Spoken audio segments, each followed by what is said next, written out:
नमस्कार दोस्तों, स्वागत है आपका हमारे YouTube channel step to achieve में, जिसमें हम आपको पढ़ाएंगे आज संस्कृत। इससे पहले वाली जो क्लास थी हमने उसमें आपको सिलेबस से डिस्कस किया था, जो यूपी टेट 1 to 5 का और 6 to 8 का और सुपर टेट का सिलेबस डिस्कस किया था। तो आज हम जो संस्कृत पढ़ाएंगे वो यूपी टेट 1 to 5 के लिए और 6 to 8 के लिए होगी और सुपर टेट के लिए होगी। ठीक है, तो सुपर टेट में 10 नंबर की संस्कृत पूछी जाती है और जो हमारा यूपी टेट होता है उसमें 30 नंबर की संस्कृत पूछी जाती है। तो 30 नंबर से उससे क्वेश्चन बनते हैं। तो आज हमारा पहला टॉपिक है वो रहेगा वर्णमाला। अगर आप अभी भी कंफ्यूज है कि हम संस्कृत लें या इंग्लिश लें, तो अगर आपकी दोनों चीजें कमजोर है, संस्कृत भी कमजोर है, इंग्लिश भी कमजोर है, तो आप संस्कृत ले लें, आपको ज्यादा बेनिफिट होगा। ठीक, तो हम बढ़ते हैं फिर आज की क्लास में वर्णमाला की तरफ। तो वर्णमाला क्या होती है हम जानेंगे इस चीज के बारे में। तो वर्णमाला क्या होती है, इसकी परिभाषा लिखिए आप।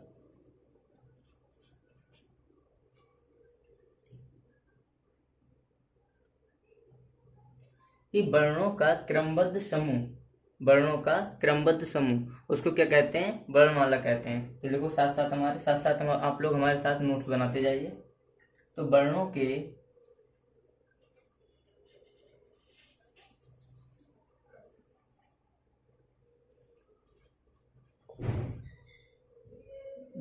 के क्रमबद्ध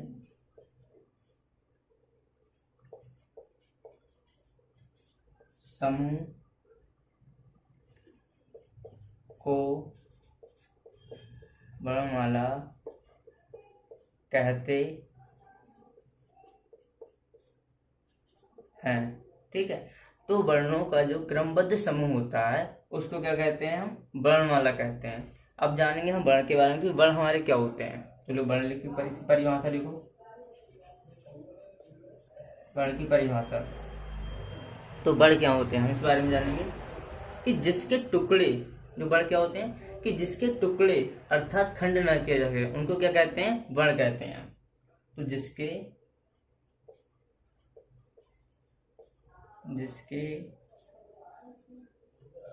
टुकड़े अर्थात खंड न किया जा सके उनको क्या कहते हैं, हम वर्ण कहते हैं। जैसे एग्जाम्पल देखिए, जैसे हमारा एग्जाम्पल है, ये हमारा है आ, है या, तो हम इसको इस तरह से नहीं लिख सकते।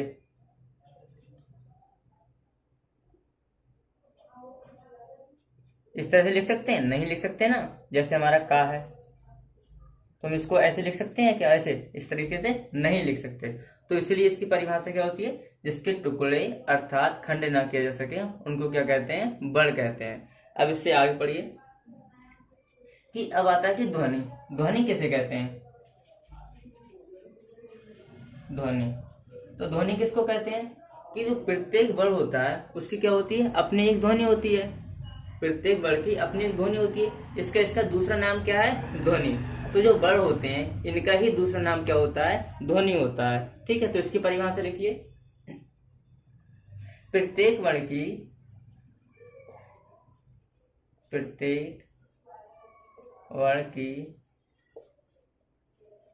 अपनी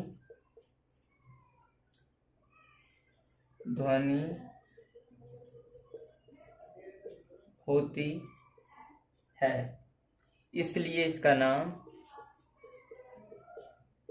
इसलिए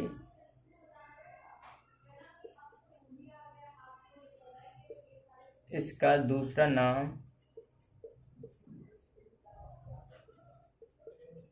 ध्वनि है।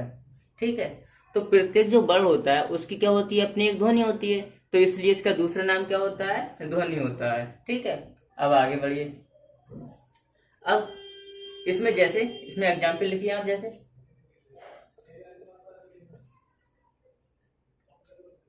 आ, ई, उ, री, ले, का, खा, गा और घा। ठीक है, तो ये जो हमारे के वर्ण है तो इनकी क्या है, अपनी एक ध्वनि है, अपनी एक ध्वनि है, इसलिए इनको क्या कहते हैं, ध्वनि भी कहते हैं, इसका दूसरा नाम। ठीक है, आगे बढ़िए। अब अक्षर जाने कि अक्षर क्या होते हैं, तो लिखिए हमारे साथ साथ अक्षर। ठीक, तो जिसको नष्ट या कम ना किया जा सके उसे क्या कहते हैं, उसे अक्षर कहते हैं। तो इसकी परिभाषा लिखो, इसी का दूसरा नाम होता है जिसको नष्ट या कम न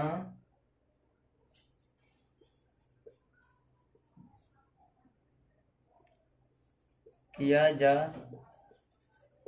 सके उसे क्या कहते हैं, उसे अक्षर कहते हैं। ठीक है, तो जिसको नष्ट या कम न किया जा सके उसे क्या बोलते हैं, अक्षर बोलते हैं। अब आपसे इस तरह से क्वेश्चन पूछ लेता है कि भाषा या वाक्य की जो लघुत्तम या छोटी इकाई है वो क्या है, तो आप हमारे साथ में लिखिए कि भाषा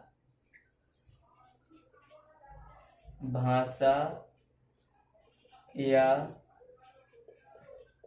वाक्य की लघुत्तम या छोटी इकाई या इसको लघु इकाई बोलते हैं। ठीक है, तो इसमें आपको पहला आंसर दे देगा, जो ऑप्शन होंगे इसमें। ठीक है, तो इसमें पहला ऑप्शन दे देगा आपको ध्वनि, दूसरा ऑप्शन दे देगा आपको वर्ड। ठीक है, और तीसरा ऑप्शन दे देगा आपको अक्षर। तो आपसे पूछता है भाषा या वाक्य की लघुत्तम या छोटी या लघु इकाई वो क्या है। ठीक है, तो आपको पहला आंसर लगाना है, आपको पहला आंसर ध्वनि पे टिक करना है। अगर ध्वनि नहीं होगा तो आपको वर्ड पे लगाना है। ठीक है, अगर वर्ड भी ना होगा तो आपको किस पे लगाना है, अक्षर पे लगाना है। ठीक है, तो हमें नंबर के हिसाब से चलना है। अगर तीनों एक साथ होंगे तो आप ध्वनि को टिक करके आएंगे। ठीक है, समझ गए। अब बढ़ते हैं आगे कि अगर आपसे इस तरह से क्वेश्चन पूछ लेता है, लिखिए साथ साथ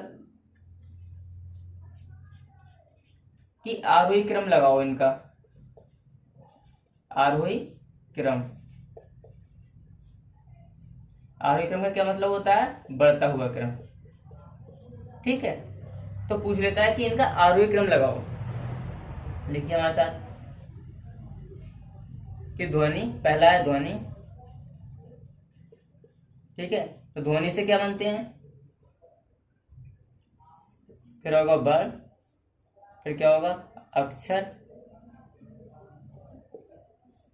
और अक्षर से क्या बनेंगे हमारे शब्दांश बनेंगे।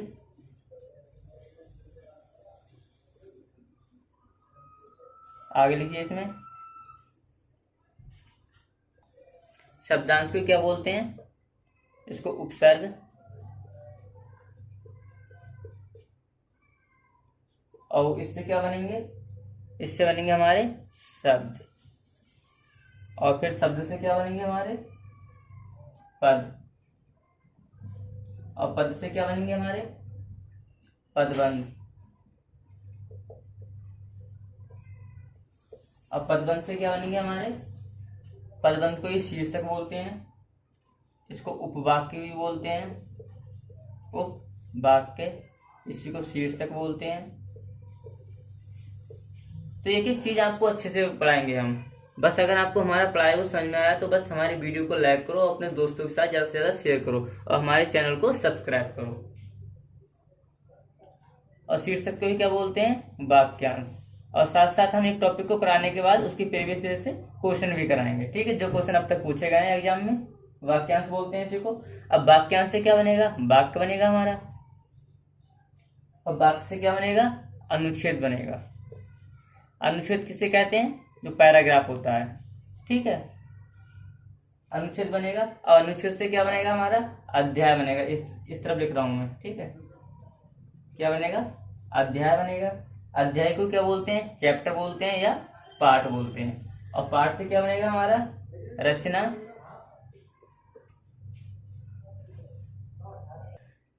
तो इसी को क्या बोलते हैं, रचना को क्या बोलते हैं, ग्रंथ बोलते हैं। ग्रंथ को क्या बोलते हैं, पुस्तक बोलते हैं। तो अगर आपसे पूछ लेता है, अगर ये सारे शब्द दे दिए आपको, ठीक है, और अगर आपसे पूछ लिया कि आरोही क्रम में लगाइए, तो पहले हम इसको लगाएंगे। एक नंबर पे हमारा क्या आएगा, ये आएगा। सेकंड नंबर पे ये आएगा, और थर्ड नंबर पे ये आएगा, और फोर्थ नंबर पे हमारा ये आएगा, ठीक है। और फिफ्थ पे ये आएगा, फिर फिफ्थ पे ये वाला आएगा, फिर सिक्स पे ये, और फिफ्थ पे, सेवन पे ये आएगा, फिर एट पे ये आएगा, नाइन पे ये आएगा, टेन पे ये आएगा, ठीक है। तो इस तरह से आप लगाते हुए चले जाएंगे, ठीक है। तो अगर आपसे पूछ लेता है कि इनका आरोही क्रम बताए, तो आपको इस तरह से लगाना है। अब हम पढ़ेंगे कि वर्णमाला को हम कितने पार्ट में पढ़ेंगे। तो वर्णमाला को हम 2 पार्ट में पढ़ेंगे, स्वर और व्यंजन में। तो इससे हम आगे क्या बढ़ते हैं, अब इसको नोट कर लीजिए या स्क्रीनशॉट ले लीजिए। तो हम इसको 2 पार्ट में पढ़ेंगे, स्वर वर्ण और हमारे व्यंजन वर्ण, ठीक है। तो सबसे पहले लिखो स्वर वर्ण। स्वर वर्ण जो हमारे होते हैं, ये क्या होते हैं, इसकी परिभाषा लिखी है हमारे साथ में। तो जो स्वर और वर्ण की परिभाषा होती है, ठीक है, स्वर जो क्या होते हैं कि जिनका स्वतंत्रता पूर्वक उच्चारण किया जा सकता है, उन्हें क्या बोलते हैं, स्वर बोलते हैं। इनकी संख्या कितनी होती है, तो इनकी संख्या लिखिए। अगर इनकी संख्या देखेंगे आप प्रयोग के आधार पे, ठीक है, तो वो संख्या कितनी होगी, 13 होगी, ठीक है। अगर प्रयोग के आधार पे देखेंगे तो संस्कृत में स्वरों की संख्या है वो कितनी है, 13 संख्या है। और अगर आप देखेंगे माहेश्वर सूत्र के आधार पे, ठीक है, अगर आपसे ये पूछा कि सूत्रों के आधार पे बताइए, जो माहेश्वर सूत्र हैं, ठीक है, अगर आपसे पूछ लिया कि उनके आधार पे बताइए कि इनकी संख्या कितनी है, तो इनकी संख्या कितनी बताएंगे आप, 9 संख्या बताएंगे, ठीक है। तो ये बात आप याद रखना कि प्रयोग के आधार पर बताएंगे तब 9 संख्या बताएंगे, तब प्रयोग के आधार पर बताएंगे तो 13 संख्या बताएंगे, और अगर माहेश्वर सूत्र के आधार पर बताएंगे तब कितनी संख्या बताएंगे, 9 संख्या बताएंगे स्वर के, ठीक। अब बढ़िए आगे। अब 13 जो बल होते हैं वो होते कौन कौन से, आप ये चीज लिख लीजिए कि इसमें हिंदी से जो 2 बल होते हैं वो ज्यादा हो जाते हैं, ठीक, इसलिए इनकी संख्या क्या हो जाती है, 13 हो जाती है। जैसे लिखिए आ और आ, ई, उ, रे और ले, ए,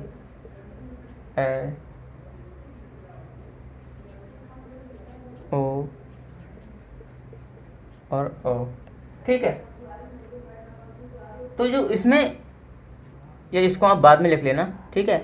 तो इसमें कितने हो गए, 1 2 3 4 5 6 7 8 9 10 11, ये 11 हो गए। अब जो इसमें 13 जो 2 एक्स्ट्रा बढ़ जाते हैं वो हमारे बढ़ जाते हैं, ये देखो 12 नंबर पे आएगा हमारा ये बड़ी री, ठीक है, और एक हमारा बढ़ जाएगा ले, ठीक है, ये हमारा 13 नंबर पे आएगा, ठीक है। तो ये 2 हमारे संस्कृत में बढ़ जाते हैं। तो इनका उपयोग कैसे करते हैं, जैसे हमारा री है, ठीक है, तो री से हमारा क्या बन जाएगा, जैसे हम ऋचा लिखते हैं तो हम इस तरह से लिखते हैं, ठीक, इस तरह से लिखते हैं।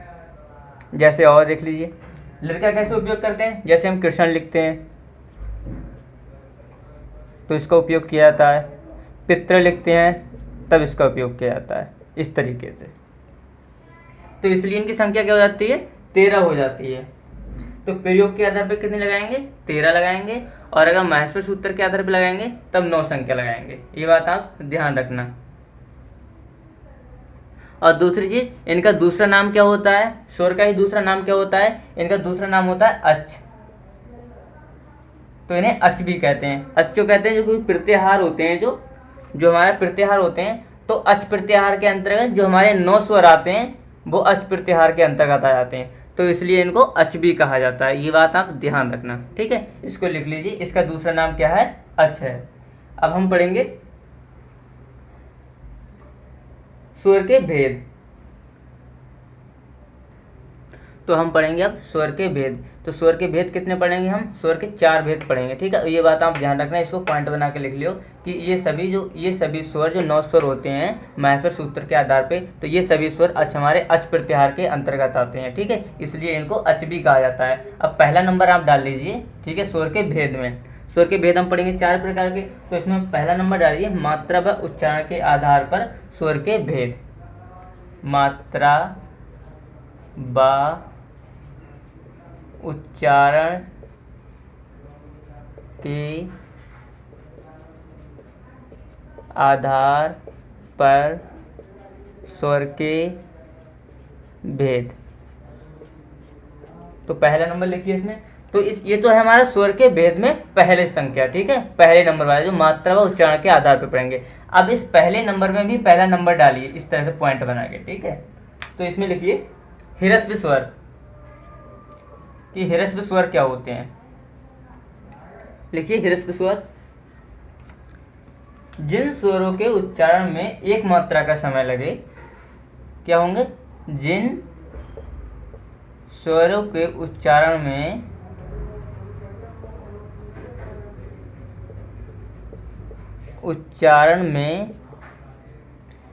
एक मात्रा का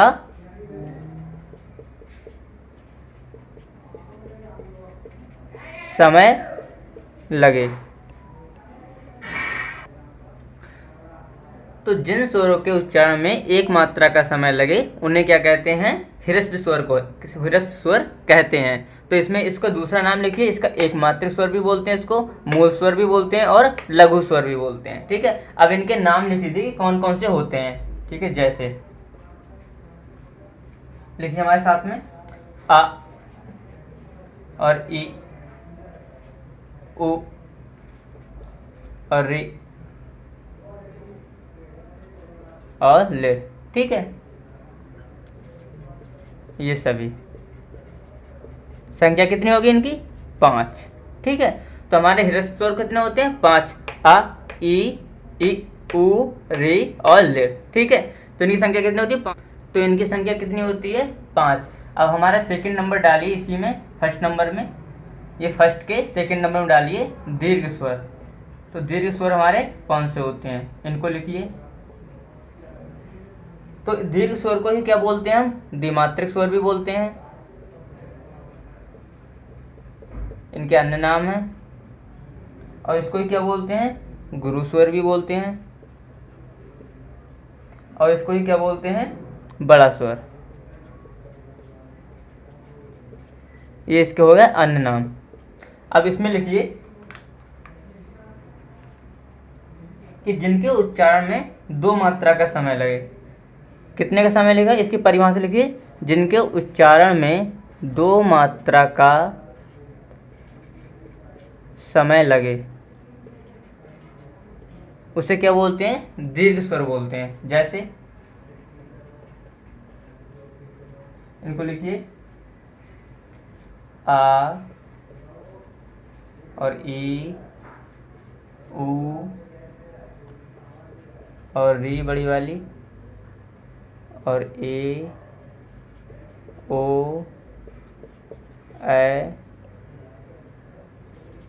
और ओ, ठीक है। इनको क्या बोलते हैं, दीर्घ स्वर बोलते हैं। तो यहाँ से यहाँ तक के ये स्वर हो गए, 4 स्वर हो गए। इनको क्या बोलते हैं, इनको बोलते हैं सजातीय स्वर। इसको भी लिखिए सजातीय स्वर। इनकी संख्या कितनी होती है, 4। जो हमारे ये 4 रह गए इनको क्या बोलते हैं, विजातीय स्वर।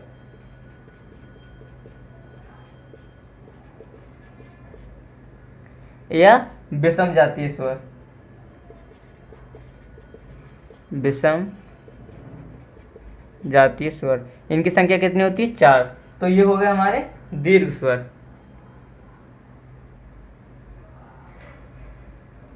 अब थर्ड नंबर लिखिए हमारा, थर्ड नंबर डालिए इसमें कि प्लस स्वर क्या होते हैं, प्लस स्वर। इनको ही बोला जाता है त्रिमात्रिक स्वर भी बोला जाता है, त्रिमात्रिक स्वर। और इनको ही बोला जाता है पवित्र स्वर, ये इसके अन्य नाम है। तो इसमें लिखिए जिनके उच्चारण में 2 मात्रा से अधिक का समय लगे, मैं बोल रहा हूँ आप लिखिए कि जिनके उच्चारण में 2 मात्रा से अधिक का समय लगे, अर्थात 3 मात्रा का समय लगे, उन्हें क्या बोलते हैं, प्लस स्वर बोलते हैं, ठीक। जैसे हमारा हो जाएगा ओम, ठीक। तो प्लस स्वर क्या बोलते हैं, जिनके उच्चारण में 2 मात्रा से अधिक का समय लगे या 3 मात्रा का समय मिले उसे क्या बोलते हैं, प्लुत स्वर बोलते हैं। इसको हम ऐसे लिखते हैं जैसे ओम, ठीक है। तो इसका चिन्ह क्या होता है, ये होता है।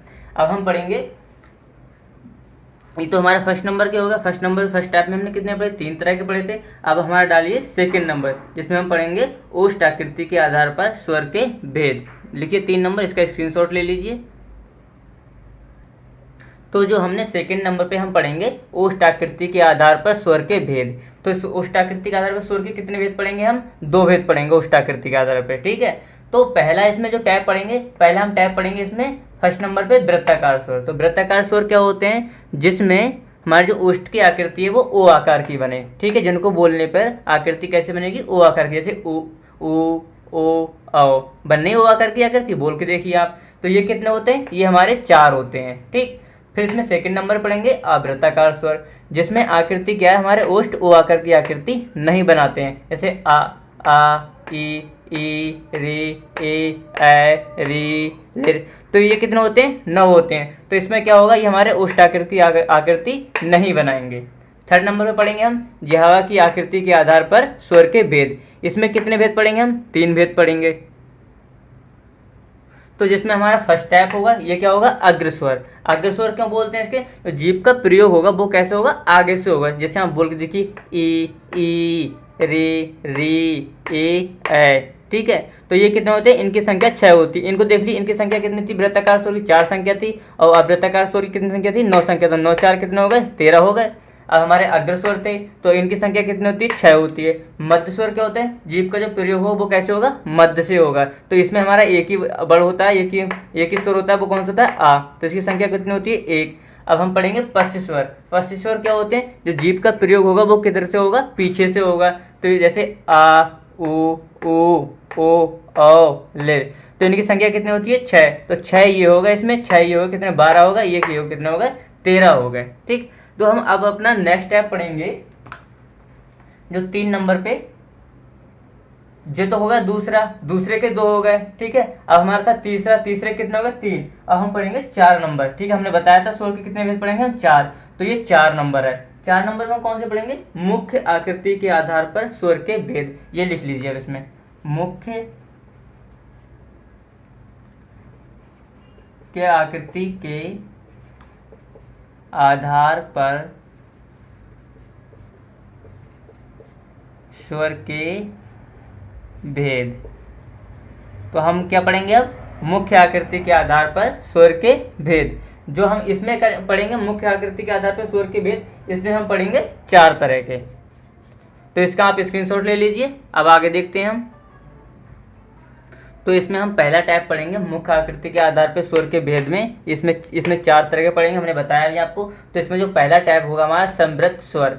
तो इस समृद्ध स्वर की इसकी परिभाषा क्या होती है, कि जिसमें मुंह कम खुले या सबसे कम खुले, तो उसे क्या बोलेंगे, समृद्ध स्वर। जैसे ई री ऊ री ले, ठीक है। तो जिसमें मुंह कम खुले या सबसे कम खुले, उसे क्या बोलेंगे, समृद्ध स्वर। अब इसी में हम डालें सेकंड नंबर, लिखिए आप इसी में सेकंड नंबर विवर्त स्वर। विवर्त स्वर क्या होते हैं, विवर्त स्वर, इसको लिखिए हमारे साथ साथ, कि इसमें लिखना है आपको कि मुंह ज्यादा खुले, मुंह ज्यादा खुले, या ऐसे लिख सकते हैं कि सबसे ज्यादा खुले, सबसे ज्यादा खुले, इस तरह से लिख सकते हैं आप। तो सेकंड नंबर पे हमारा कौन सा है, विवर्त स्वर। इसमें क्या लिखना है, मुंह ज्यादा खुले या सबसे ज्यादा खुले। इसमें संख्या कितनी होगी, 1 होगी इसकी, आ, ठीक। और ऐसे हम से थर्ड टाइप है हमारा कौन सा है, अर्ध समृद्ध स्वर। इसमें क्या होगा, मुंह आधे से कम खुले। तो इनकी संख्या कौन कौन सी होगी, वो लिख लीजिए आप, आ ए और ओ, ठीक है। इनकी संख्या कितनी होती है, 3। अब फोर्थ टाइप लिखिए इसमें, 4 नंबर में लिखिए, 4 नंबर लिखिए इसमें, कि अर्ध विवर्त स्वर। अर्ध विवर्त स्वर, इसमें क्या लिखेंगे आप, कि इसमें लिखना है कि विवर्त का आधा मुंह खुले। जो विवर्त है उसका क्या होगा, आधा मुंह खुले।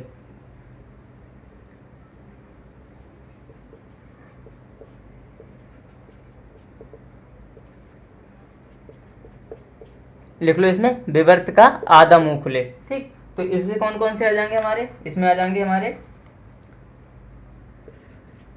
ए और ओ।